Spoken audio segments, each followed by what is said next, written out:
Renungan Pagi Maranatha oleh Ellen G. White, 27 Juli 2026. Mari kita berdoa. Bapa kami yang di sorga, Allah pencipta langit dan bumi, laut dan segala isinya, Allah yang maha besar, maha kuasa, sumber segalanya, yang kami sembah selalu melalui anak-Mu yang tunggal, Yesus Kristus. Terpujilah Yesus, anak Allah yang maha tinggi, yang adalah terang dunia dan kebenaran bagi kami. Pada pagi hari ini kami bersyukur boleh bangun dan berbakti, dan sebagaimana membaca dan mendengarkan nasihat firman-Mu, kiranya ini menjadi pertobatan bagi kami semua agar tidak menolak anak Allah yang sampai sekarang menyertai kami. Beserta kami sepanjang perbaktian ini kehendak-Mu yang jadi, ampun kami akan dosa dan salah, karena kami berdoa hanya dalam nama anak Allah yang tunggal, Yesus Kristus, yang adalah Tuhan dan Juru Selamat kami. Amin. Renungan hari ini akan dibacakan oleh Saudari Keisha Rahel Sidabutar. Kepada Saudari Keisha, kami persilahkan. Terima kasih. Renungan pagi kita 27 Juli 2026 berjudul Kehancuran Nasional Mengikuti Kemurtadan Nasional. Ayat ini terdapat di dalam Yesaya 24 ayat 5 berbunyi, "Bumi cemar karena penduduknya, sebab mereka melanggar undang-undang, mengubah ketetapan dan mengingkari perjanjian abadi." Bangsa Amerika Serikat telah menjadi bangsa yang dikaruniai banyak berkat. Tetapi ketika mereka membatasi kebebasan beragama, meninggalkan Protestanisme, dan memberi dukungan kepada kepausan, maka ukuran kesalahan mereka akan penuh dan kemurtadan nasional akan tercatat di buku surga. Hasil dari kemurtadan ini adalah kehancuran nasional. Melalui dekret yang menegakkan lembaga kepausan dengan melanggar hukum Allah, bangsa kita akan sepenuhnya terputus dari kebenaran. Ketika Protestanisme mengulurkan tangan melintasi jurang untuk menggenggam tangan kuasa Roma, ketika ia merentangkan tangan untuk merangkul spiritualisme, dan ketika melalui pengaruh persatuan tiga serangkai ini, negara kita menolak setiap prinsip konstitusi sebagai pemerintahan Protestan dan Republik, serta memberi jalan bagi penyebaran kepalsuan dan tipu daya kepausan. Maka kita tahu waktunya telah tiba bagi pekerjaan ajaib setan dan bahwa kesudahannya sudah dekat. Melalui spiritualisme, setan tampil sebagai penolong umat manusia, menyembuhkan penyakit-penyakit mereka, dan mengaku mempersembahkan sistem iman baru yang lebih tinggi. Tetapi pada saat yang sama, ia bekerja sebagai penghancur. Sementara ia tampak sebagai tabib besar yang dapat menyembuhkan segala penyakit, ia akan membawa penyakit dan bencana, hingga kota-kota besar hancur dan menjadi sunyi. Kemudian penipu besar itu akan membujuk manusia bahwa mereka yang melayani Allah adalah penyebab malapetaka ini. Semakin jauh manusia menjauh dari Allah, setan diizinkan memiliki kuasa atas anak-anak ketidaktaatan. Ia melemparkan kehancuran di antara manusia. Ada bencana di darat dan laut, harta benda dan nyawa binasa oleh api dan banjir. Setan bertekad menuduh hal ini kepada mereka yang menolak tunduk pada berhala yang didirikannya. Agen-agennya menunjuk kepada orang-orang Advent hari ke-7 sebagai penyebab masalah. Orang-orang ini menantang hukum, kata mereka. Mereka menajiskan hari Minggu. Jika mereka dipaksa menaati hukum pemeliharaan hari Minggu, maka bencana-bencana mengerikan ini akan berhenti. Demikianlah renungan pagi kita pada hari ini. Terima kasih, Tuhan Yesus memberkati. Terima kasih atas penata layanan Saudari Keisha. Tuhan Yesus memberkati. Selamat pagi, saudaraku dalam Tuhan. Kemurtadan nasional negara Amerika Serikat sudah dinubuatkan oleh Allah dan pasti terjadi. Tanda-tandanya sudah mulai terlihat, dan kemurtadan nasional menghasilkan kehancuran nasional. Mengapa Amerika Serikat bisa mengalami kemurtadan nasional? Renungan pagi hari ini menjawab dalam Maranatha halaman 216 paragraf 2. Bangsa Amerika Serikat telah menjadi bangsa yang dikaruniai banyak berkat. Tetapi ketika mereka membatasi kebebasan beragama, meninggalkan Protestanisme, dan memberi dukungan kepada kepausan, maka ukuran kesalahan mereka akan penuh dan kemurtadan nasional akan tercatat di buku sorga. Hasil dari kemurtadan ini adalah kehancuran nasional.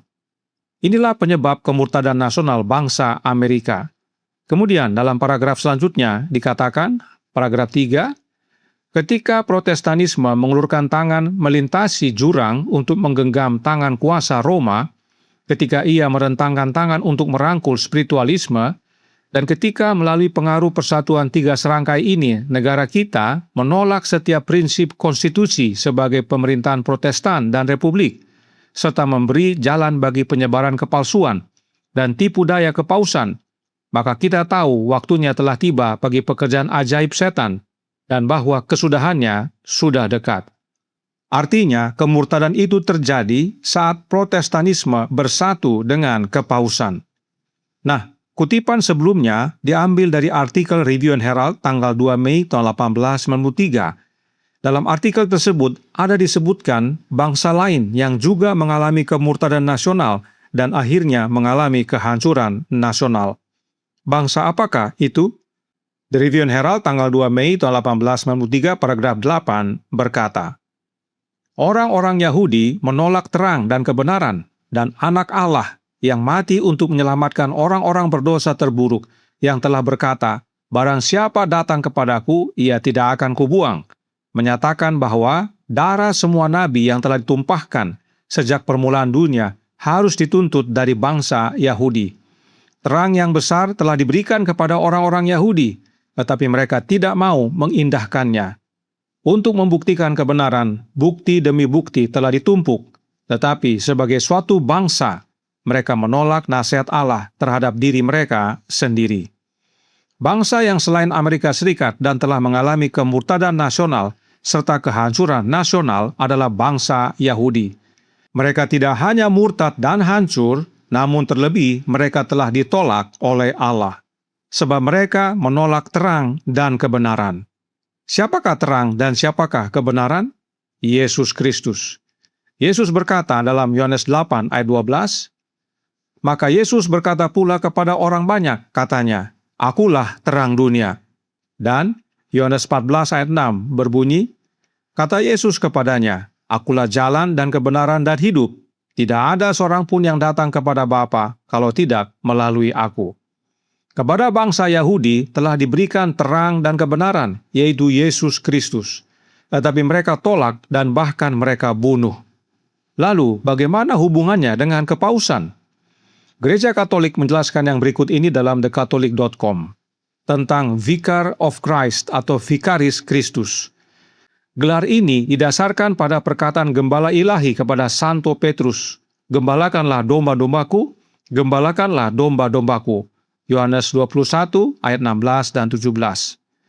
Gelar wakil Kristus lebih menggambarkan kepemimpinan tertingginya atas gereja di bumi, yang diembannya berdasarkan amanat Kristus dan dengan kuasa wakil yang berasal darinya. Jadi, Paus adalah perwakilan Kristus yang tertinggi di dunia ini, khususnya dalam menggembalakan domba-domba. Sebab itulah perintah Yesus kepada Petrus, dan Petrus adalah Paus pertama bagi gereja Katolik. Itu sebabnya di dalam gereja Katolik ada sistem pengakuan dosa kepada pastor. Jadi, meskipun disebut bukan menggantikan Kristus secara pribadi, tetapi menggantikan Kristus dalam peran dan fungsi. Padahal, dalam Matius 28 ayat 20, Yesus berkata, dan ketahuilah, aku menyertai kamu senantiasa sampai kepada akhir zaman. Yesus berjanji untuk menyertai kita senantiasa sampai kepada akhir zaman. Itu sebabnya Yesus berkata dalam Yohanes 14 ayat 18, aku tidak akan meninggalkan kamu sebagai yatim piatu, aku datang kembali kepadamu.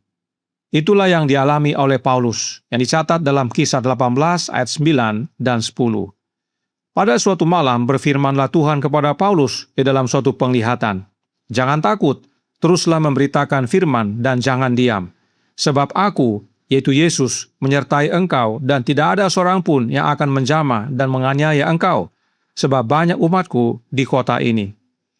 Jadi, peran dan fungsi Yesus tidak perlu diganti. Karenanya, dengan mengganti peran dan fungsi Yesus di dunia ini, kepausan telah menolak anak Allah. Ditambah lagi dengan doktrin trinitasnya. Gereja Katolik menjelaskan dalam Corpus Christi phx.org, di dalam Allah terdapat 3 pribadi yang berbeda. Ada Allah Bapa, Allah Anak, dan Allah Roh Kudus. Dengan kata lain, Bapa bukanlah Anak, Anak bukanlah Roh Kudus, dan Roh Kudus bukanlah Bapa. Ketiga pribadi ini individual dan berbeda satu sama lain.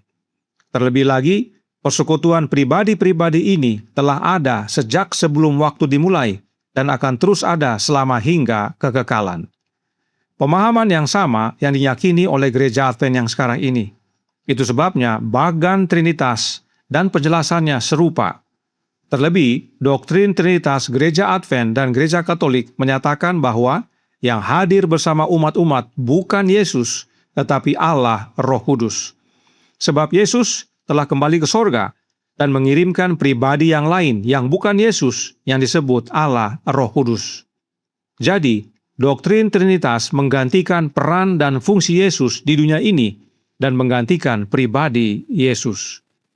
Gereja Advent yang sekarang ini telah menerima doktrin ini, dan karenanya Gereja Advent yang sekarang ini berjabat tangan dengan kepausan. Gereja Advent yang sekarang ini dan Gereja Katolik menyembah Allah yang sama, yaitu Allah Trinitas. Jadi, tidak perlu khawatir dengan kemurtadan Amerika dan kehancurannya, sebab itu sudah menjadi bagian mereka. Namun, waspadalah, sebab Gereja Advent yang adalah Israel rohani sudah sama dengan Israel jasmani, menolak terang dan kebenaran, yaitu menolak Yesus dan gantikan dengan Allah Roh Kudus, dan karenanya menggenggam tangan kepausan karena mengimani Trinitas yang sama. Inilah kemurtadan gereja yang menuntun kepada kehancuran nantinya. Itu sebabnya akan ada sisa dari sisa, karena sekam lebih banyak dari gandum. Oleh sebab itu, renungan pagi hari ini berkata dalam Maranatha halaman 216 paragraf 5. Semakin jauh manusia menjauh dari Allah, setan diizinkan memiliki kuasa atas anak-anak ketidaktaatan. Ia melemparkan kehancuran di antara manusia. Ada bencana di darat dan laut. Harta benda dan nyawa binasa oleh api dan banjir. Setan bertekad menuduh hal ini kepada mereka yang menolak tunduk pada berhala yang didirikannya. Agen-agennya menunjuk kepada orang-orang Advent hari ke-7 sebagai penyebab masalah. Orang-orang ini menentang hukum, kata mereka. Mereka menajiskan hari Minggu. Jika mereka dipaksa menaati hukum pemeliharaan hari Minggu, maka bencana-bencana mengerikan ini akan berhenti.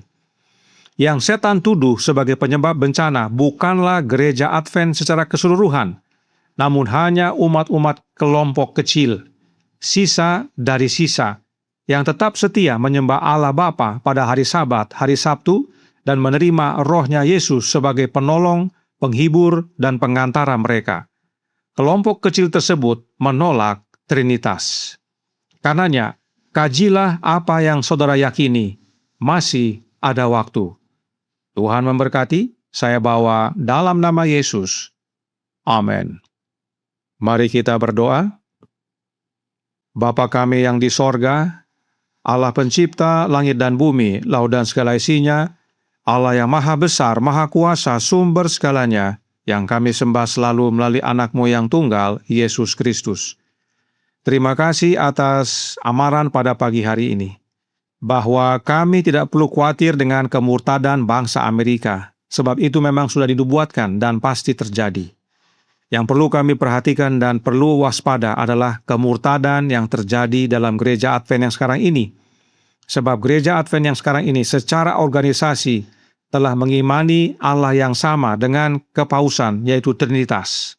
Gereja Advent telah menggenggam tangan kepausan. Karenanya tolong kami ya Bapa, karuniakanlah roh anak-Mu dalam hidup ini, sebab hanya dengan menerima rohnya Yesus, maka kami terhindar daripada kemurtadan yang membawa kehancuran. Dan teristimewa kami pun dapat dimampukan menjadi saksi-Mu, mengabarkan kepada banyak orang agar mereka kembali kepada-Mu ya Bapa, dan meninggalkan Trinitas. Beserta kami sepanjang hari ini kehendak-Mu yang jadi, ampun kami akan dosa dan salah, karena kami berdoa hanya dalam nama anak Allah yang tunggal, Yesus Kristus, yang adalah Tuhan dan Juru Selamat kami. Amin.